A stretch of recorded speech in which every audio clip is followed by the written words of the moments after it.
يا ترى ايه المكان اللي فيه زواحف بالحجم الرهيب ده وكمان بتهاجم الناس وبتخلص عليهم، وبيكون الشاب ده هو الوحيد اللي قادر على مهاجمة الوحوش دي؟ يا ترى هيقدر انه يعيش ولا ايه اللي هيحصل؟ ده اللي هنشوفه في البداية مع الشاب جويل لما كان قاعد مع حبيبته ايمي في العربية، وكان بيرسم لها صورة مضحكة وقاعدين وهم مبسوطين، لكن فجأة بيشوفوا نار بتنزل على الارض وبتدمرها، فبيروح بسرعة كل واحد لأهله، وساعتها بيودعوا بعض وبيتفرقوا وكل واحد بيهرب مع أهله بعيد. ولكن للأسف عربية أهله بتتدمر، وساعتها ناس غريبة بتاخده معاهم وبينقذوه، وبنعرف إن في الوقت ده في كويكب كبير هيضرب الأرض وهيدمرها، فبيتجمع بسرعة كل دول العالم وبيعملوا صواريخ وبيضربوا الكويكب ده، وفعلا الكويكب بيتدمر وبيقدروا ينقذوا الأرض. بس للأسف المواد الكيميائية اللي اتعملت منها الصواريخ ردت على الأرض ورجعت لها من تاني، وده عمل تغيير جيني كبير جدا في الزواحف والحيوانات،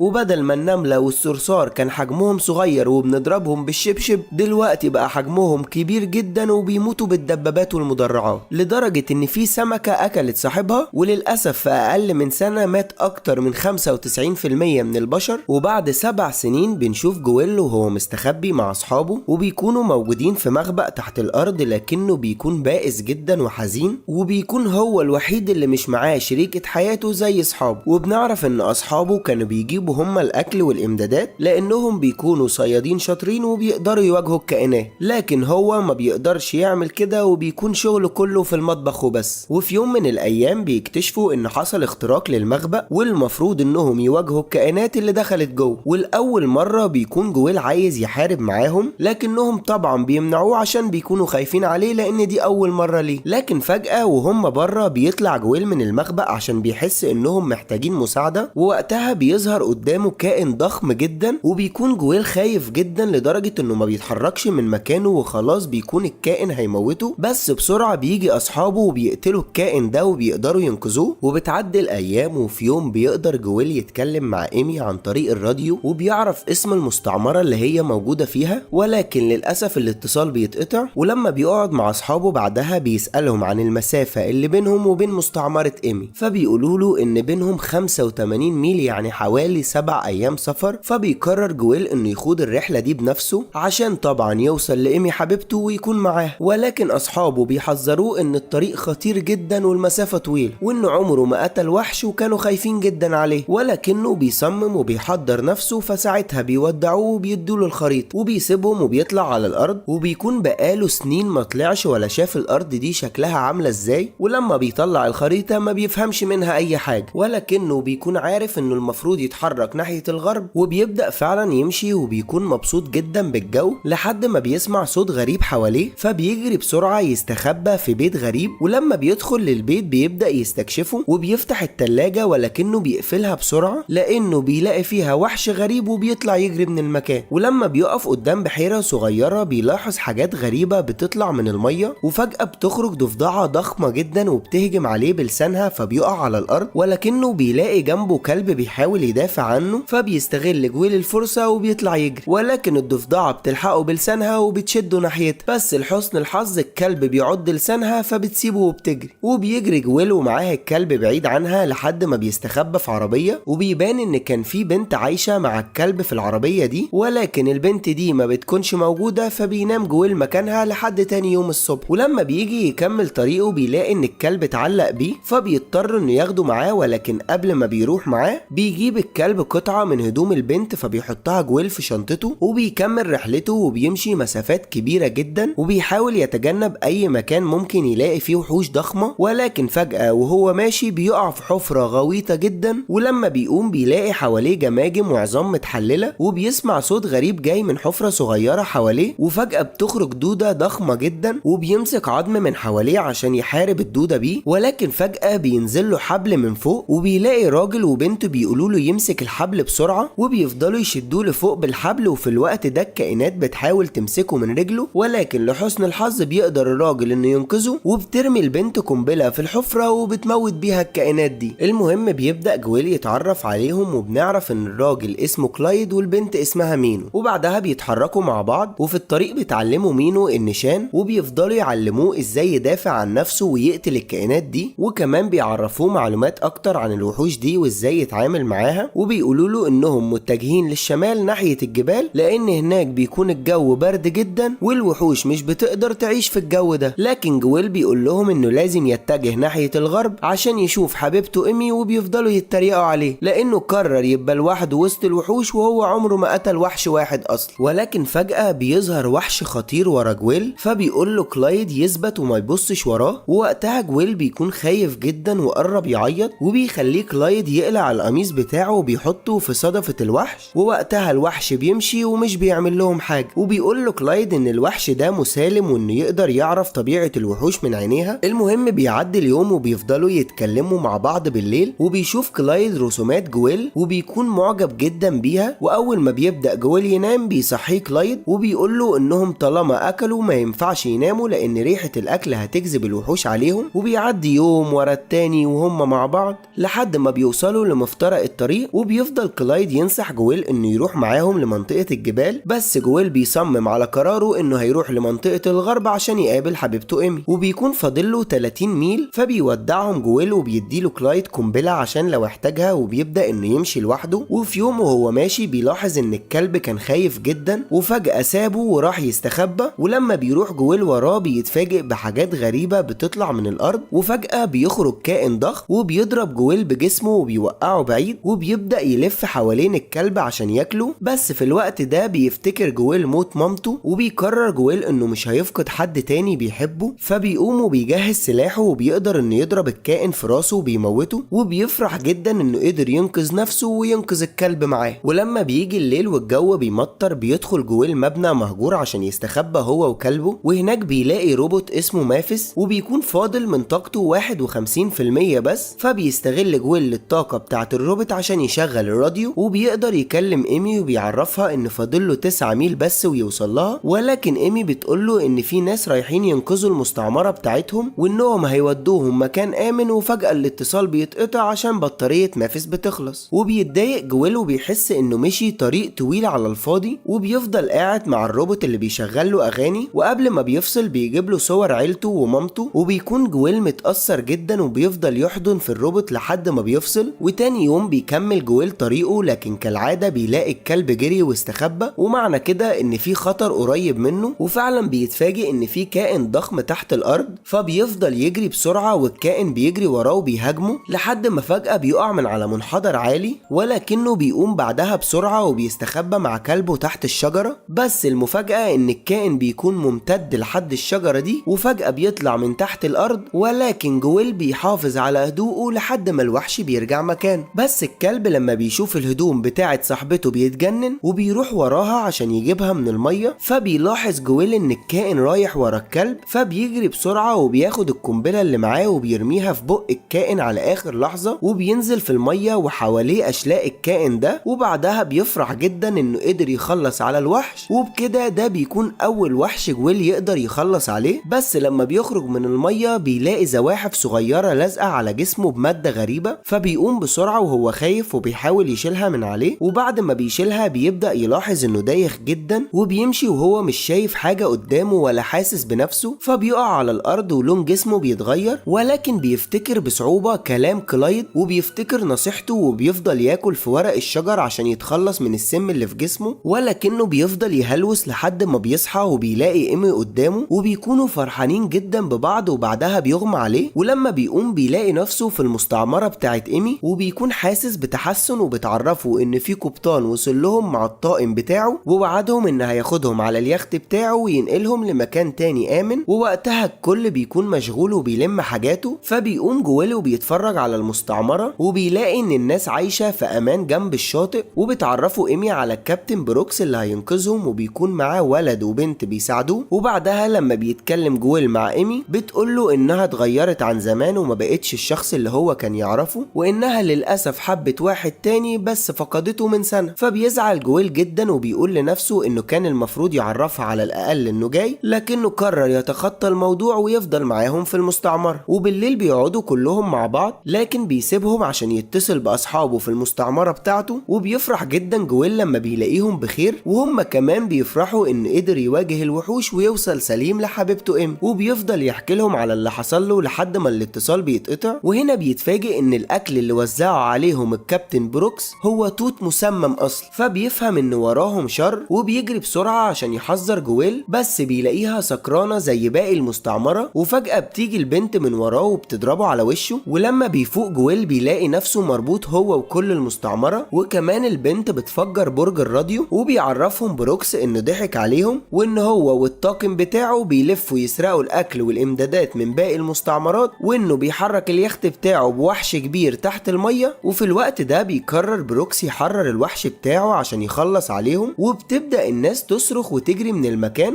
وبتحاول ايمي تمسك قطعة حديد كبيرة وبتفك بيها ايد جويل، وبتقوله انهم لازم يخلصوا على الحرامية دول. فبتجري بقطعة الحديد على الشخص اللي معاهم، وبتقدر تتفادى كل الطلقات بيها لحد ما بترفعه على المبنى الخشب، وبيقدر جويل يمسك شوكة حديد كبيرة وبيضربها في بطن الوحش، فبيقدر ان يوقعه على الارض. وبتدور خناقة بين ايمي والبنت الشريرة، وبيبان ان بروكس بيقدر يحرك اطراف الكائن عن طريق جهاز تحكم بالكهرباء، فبيضرب جويل وبيرميه بعيد، وبيقدر الكائن تاني انه يقوم، وبيفضل انه يدمر في المستعمرة لحد ما بيظهر الكلب بتاع جويل. ولكن بروكس بيقول للبنت تموته، بس ايمي بتحرك ايديها فبتيجي الضربة على الوحش، وبتكمل ايمي ضرب في البنت لحد ما بيجي من وراها بروكس وبيضربها ضربة شديدة، وبعدها بيكهرب بروكس الوحش فبيقوم من تاني وبيستعد عشان يمشوا بسرعة. فبيقوم جويل عشان يموت الكائن ده، وفي الوقت اللي فيه الكلب بيحاول يصحي ايمي بيفضل الكائن يهاجم جويل وبيشده من رجله، لكن ايمي بتفوق وبتروح له بسرعة وبترميله المدفع. ولما بيرفع الكائن جويل ساعتها بيشوف عينيه وبيعرف ان الكائن ده طيب، وان بروكس هو اللي بيكهربه وخلاه عنيف. فبيقرر جويل انه يحرره من السلاسل اللي حواليه ويريحه من عذابه، ووقتها ما بيقدرش بروكس انه يتحكم في الكائن ده، وبيسيب الوحش جويل وما بيعملوش حاجة وبيرجع تاني للبحر. والمفاجأة ان الوحش ده بيروح لبروكس وبيخلص عليه هو ومجموعته، وفي الليل بيرتاحوا وبيحاولوا يعالجوا نفسهم. وهنا بيقول جويل لإيمي انه هيرجع تاني للناس اللي بيحبوه في مستعمرته، وهياخدهم معاه لمنطقة الجبال، وبيشكرها لان بسببها قدر انه يخوض الرحلة دي، وقدر انه يتغلب على مخاوفه ويقتل كمان الوحوش. فبتحضنه ايمي وبتودعه، وبيخوض جويل نفس التجربة تاني، وساعتها بينجح للمرة التانية انه يوصل لمستعمرته. وبيفرح صحابه جدا لما بيشوفوه، وبيحس اخيرا انه وسط الناس اللي بتحبه فعلا. وبعدها بيحضروا نفسهم عشان يتجهوا ناحية الجبال، وبيسجل جويل كل اللي مر بيه في الراديو، ووقتها سمعوا كل الناس وبقوا يعملوا زيه وبياخدوه مثل اعلى في انهم يروحوا ناحية الجبال. وبكده بيكون فيلمنا خلص. يا ريت لو عجبك الفيلم ما تنساش تعمل لنا لايك واشترك في القناة وفعل الجرس عشان يوصلك كل جديد.